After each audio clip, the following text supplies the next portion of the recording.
Dictation start होगी 3 second बाद। Start.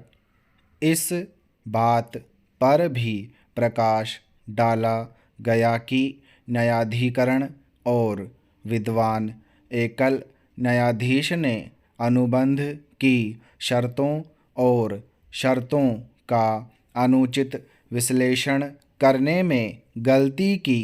खंड 2 और खंड बी से पता चलता है कि केवल BOQ वस्तु यानी तटबंध है।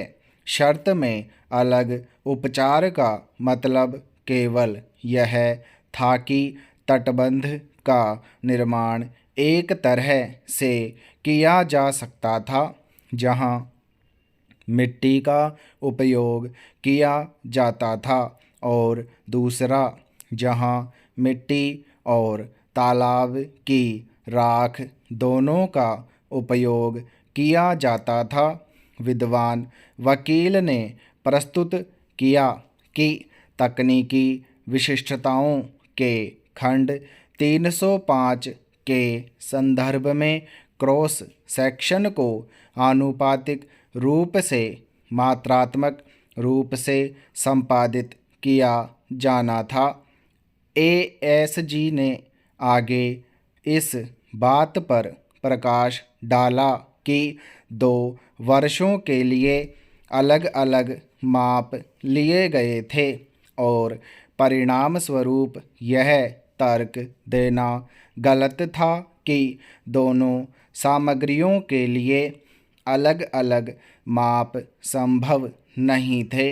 यह आगे तर्क दिया गया कि तालाब की राख और मिट्टी के साथ तटबंध का काम जहां भी संबंधित सामग्री आवश्यक है और आसानी से मापने में सक्षम है वहां परतों द्वारा पूरा किया जाता है।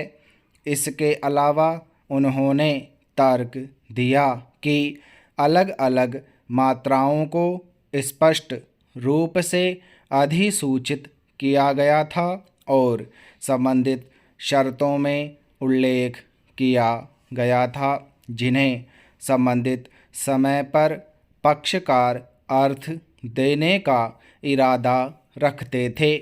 इस पहलू को न्यायाधिकरण के एक सदस्य के असहमत पुरस्कार द्वारा उजागर किया गया था जिन्होंने इस तरह की व्याख्या के आधार पर दावे को अस्वीकार करने के EE के फैसले को बरकरार रखा। इसलिए जहां भी मिट्टी का उपयोग किया जाता था उसे खंड 2A के अनुसार भुगतान किया जाता था और जहां भी तालाब की राख का उपयोग किया जाता था भुगतान खंड 2B के अनुसार किया जाता था जिसे TS 305 के साथ पढ़ा जाता था। अंत में यह तर्क दिया गया कि ड्राफ्ट्समैन का इरादा स्पष्ट था क्योंकि तकनीकी विशिष्टता के किसी भी संदर्भ को टाला गया था लेकिन IRC का उल्लेख किया गया था। SP 58 और इसके बजाय केवल TS 305 और TS 305 2 का उपयोग किया गया था।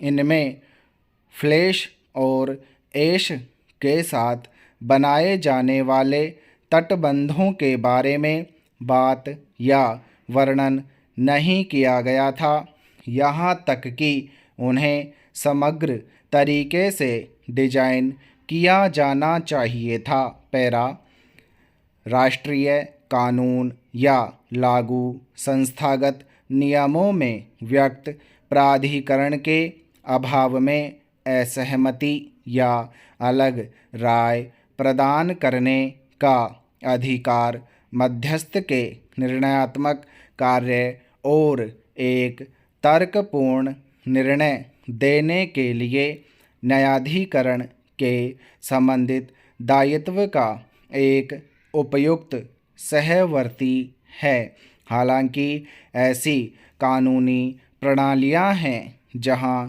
असहमति या अलग अलग राय की या तो अनुमति नहीं है या प्रथागत नहीं है। इन घरेलू नियमों का पक्ष नामित सह मध्यस्थों और विविध न्यायाधिकरणों के संदर्भ में बहुत कम अनुप्रयोग है। वास्तव में एक मध्यस्थ के असहमतिपूर्ण राय देने के अधिकार को उचित रूप से उसके न्यायिक जनादेश का एक तत्व माना जाता है, विशेष रूप से उन परिस्थितियों में जहां एक तर्कपूर्ण पुरस्कार की आवश्यकता होती है। केवल स्पष्ट निषेध को असहमति रखने वाले पक्षों को राय बनाने और प्रकाशित करने से रोकना चाहिए, जो विचार विमर्श प्रक्रिया में महत्वपूर्ण भूमिका निभाता है और मनमाने या असमर्थनीय निर्णय लेने पर एक मूल्यवान नियंत्रण प्रदान कर सकता है। पैरा एक मध्यस्थ के बारे में कुछ भी आपत्तिजनक नहीं है। व्यवस्थित रूप से एक असहमत राय तैयार करना और इस बात पर जोर देना कि इसे पक्षों को सूचित किया जाए। यदि कोई मध्यस्थ मानता है कि न्यायाधिकरण गंभीर रूप से गलत निर्णय ले रहा है, जिसका कानून और साक्ष्य रिकॉर्ड के साथ उचित रूप से मिलान नहीं किया जा सकता है, तो वह उस विचार को व्यक्त कर सकता है।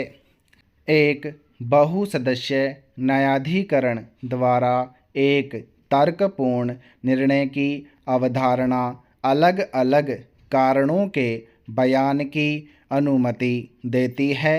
यदि न्यायाधिकरण के अलग अलग सदस्य वास्तव में अलग अलग विचार रखते हैं, यह उस प्रक्रिया का एक अनिवार्य पहलू है जिसके द्वारा पक्षों को दोनों के लिए अपना मामला प्रस्तुत करने और न्यायाधिकरण के निर्णय के कारणों को सुनने का अवसर मिलता है।